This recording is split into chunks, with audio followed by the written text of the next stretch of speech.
안녕하세요. 다정한 라디오의 마인드입니다. 오늘은 마음 공부 후에 생긴 두 번째 변화에 대해 이야기해 보려고 합니다. 예전에 저는 이원성의 세상에 갇혀서 매일매일 고통스럽게 살았습니다. 여기서 잠깐 이원성의 세상이 무엇인지 간략하게 설명드리도록 하겠습니다. 이 세상을 창조한 순수의식이 거하고 있는 에너지장은 일원성의 세상이라고 할 수 있습니다. 모든 것이 통합되어 있고 그 어떠한 경계와 구분도 없는 장소죠. 선과 악, 행복과 불행, 성공과 실패, 사랑과 미움, 우월과 열등, 풍요와 빈곤, 이 모든 것들이 따로따로 존재하지 않습니다. 그저 무한한 가능성을 담고 있는 하나의 거대한 에너지체일 뿐입니다. 이에 반해 에고가 살고 있는 물질 세상은 이원성의 세상입니다. 모든 것들이 양극단으로 나눠져 있죠. 빛이 있으면 어둠이 있고 하늘이 있으면 땅이 있습니다. 희망이 있으면 절망이 있고 기쁨이 있으면 슬픔이 있습니다. 하지만 그런 식으로 세상이 설계됐다고 해서 나쁜 건 아닙니다. 상반되는 두 존재가 있어야 물질 세상이 만들어질 수 있기 때문이죠. 하늘 없이는 땅도 존재할 수 없고 땅 없이는 하늘도 존재할 수 없습니다. 슬픔 없이는 기쁨도 존재할 수 없고 기쁨 없이는 슬픔도 존재할 수 없습니다. 그런데 가끔씩 평생 기쁘게 살면 기쁨만 존재하는 게 아니냐고 묻는 분들이 계시는데요. 제가 말하는 존재한다는 것의 의미는 인식된다는 것을 의미합니다. 슬픔이 어떤 느낌인지 알지 못하면 기쁨을 인식할 수 없고 인식되지 못한 기쁨은 더 이상 기쁨이 아니죠. 예를 들어 땀을 뻘뻘 흘리면서 한참을 돌아다니다가 에어컨이 틀어져 있는 실내로 들어갈 때 너무 행복하고 쾌감이 몰려올 때가 있습니다. 무더위에 지쳐봤기 때문에 그런 긍정적인 감정들을 인식할 수 있고 즐길 수 있는 겁니다.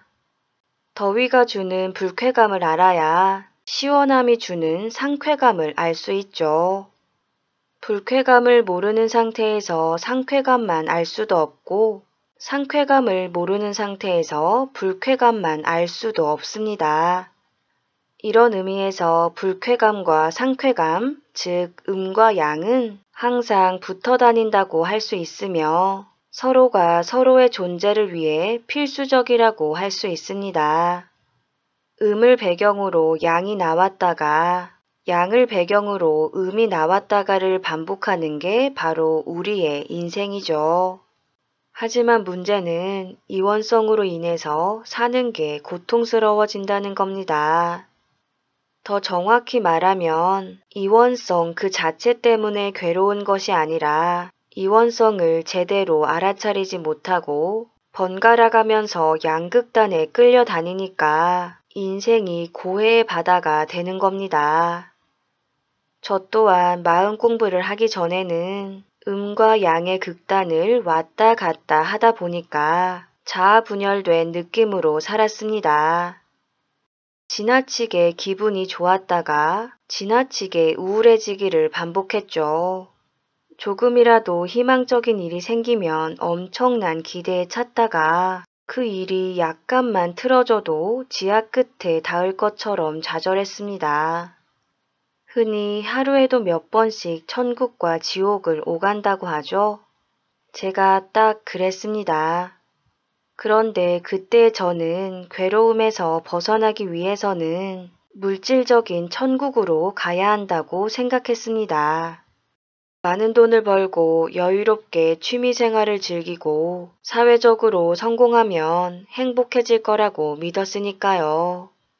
하지만 제가 마음 공부를 하면서 깨달은 건 천국이라는 것도 결국 지옥을 배경으로 해서 나온 개념이라는 사실이었습니다. 방금 전에 말씀드렸지만 음과 양, 천국과 지옥은 늘 함께 다닙니다. 따라서 천국을 향해 가는 건 지옥을 향해 가는 것과 매한가지입니다. 왜냐하면 천국으로 가고 있어도 예기치 못한 일로 언제든 지옥으로 떨어질 수 있다는 불안감이 항상 따라붙기 때문이죠. 천국만 생각하거나 지옥만 생각하는 건 모두 불가능합니다. 머릿속에 천국을 떠올리는 순간 지옥도 함께 떠오를 수밖에 없으니까요. 천국을 붙잡으면 자연히 지옥도 함께 붙잡게 됩니다. 예전에 저는 행복한 삶에 대한 집착이 엄청 강했습니다. 유년 시절을 워낙 침울하게 보냈기 때문에 성인이 됐을 때는 반드시 행복하게 살겠다고 다짐했죠. 그런데 행복에 집착할수록 불행해질까봐 너무 두렵더라고요. 행복에 집중하고 싶은데 자꾸 그 반대의 감정만 느껴졌습니다. 결국 두려움에 장악돼서 그렇다 할 성과도 내지 못한 채 제 삶은 점점 더 어두워졌죠. 설령 제가 운 좋게 성공했다고 한들 행복한 삶에 집착하는 이상 불행한 삶에 대한 공포심으로 인해 그 성공을 만끽할 수도 없었을 겁니다. 아무리 좋아 보이는 것일지라도 억지로 붙잡으려는 순간 불행은 시작됩니다. 나쁘다고 생각하는 것을 억누르고 밀어내는데 너무 많은 에너지가 소모될 뿐만 아니라 좋다고 생각하는 것을 붙잡는 건 역시 오랜 시간 철봉에 매달려 있는 것처럼 어렵고 힘든 일이니까요. 제가 마음의 원리를 잘 모를 때에는 행복한 삶을 추구하는 것도 잘못인가?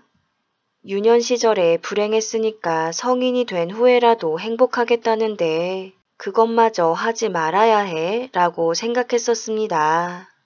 하지만 마음 공부를 오랫동안 하고 보니까 행복한 삶에 집착하는 건 나는 절대로 행복할 수 없다고 믿는 에고가 제 안에 있었기 때문이더라고요. 우리는 1초 후에 반드시 눈을 깜빡일 거야 라며 집착하지 않습니다. 왜냐하면 우리에게 눈을 깜빡일 수 있는 능력이 있다고 절대적으로 믿으니까요. 무엇에 집착한다는 것 자체가 실현 가능성에 대한 의심이라고 볼 수 있습니다. 즉, 좋은 것에 집착하는 건 결국 나쁜 것에 집착하는 겁니다. 내 삶은 나빠질 수밖에 없을 거라는 집착적인 믿음이 내 삶은 좋아져야 한다는 집착적인 소망을 만들어내니까요. 집착적인 소망은 겉으로 보기엔 아름다운 꿈이나 희망처럼 보이지만 실상은 집착 그 이상도 이하도 아닙니다. 집착은 아무리 좋은 것을 향한 것일지라도 고통일 뿐입니다. 화려하게 꾸며진 철봉에 매달리나 낡은 철봉에 매달리나 똑같이 힘들 뿐이죠. 나중에는 집착을 유지하는 게 너무 힘들어서 품고 있던 꿈과 희망을 모두 놓아버리게 됩니다. 결과적으로 집착적인 소망은 이루어질 수도 없는 거죠. 이러한 깨달음을 얻은 후에 저는 더 이상 행복에 집착하지 않게 되었습니다. 아까 말씀드렸듯이 행복을 붙잡으면 불행도 함께 붙잡게 된다는 걸 몸소 체험했으니까요. 예전에는 이원성의 세상에 갇혀 살면서 행복과 불행이 따로따로 존재한다고 믿었지만 그건 저의 착각이었습니다.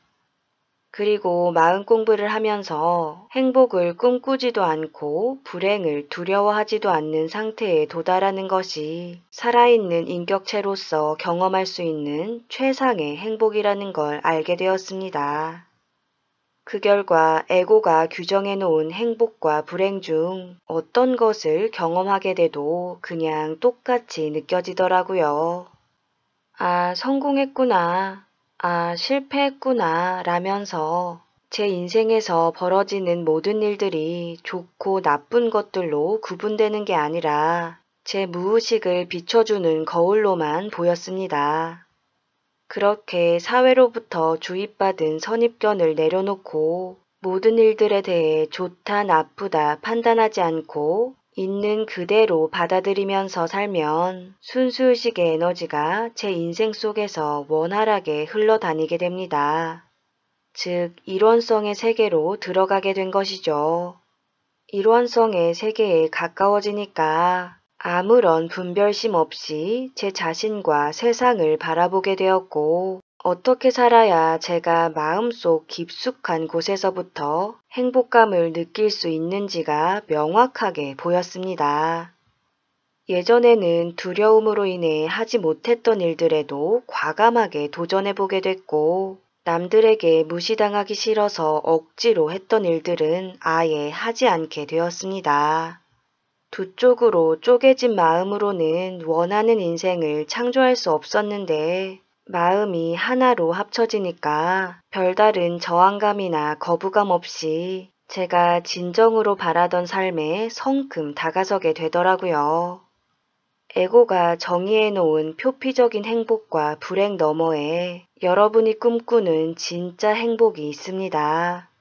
앞으로는 행복과 불행을 따로 분리해 놓고 그 사이를 왔다 갔다 하면서 불안정하게 살기보다는 행복과 불행 밖으로 빠져나와 안정된 마음으로 풍요로운 삶을 창조해 나가는 관찰자로 살아가시길 바라겠습니다. 오늘의 이야기는 여기까지입니다. 지금까지 모두가 마음대로 살아가는 세상을 꿈꾸는 마인디였습니다.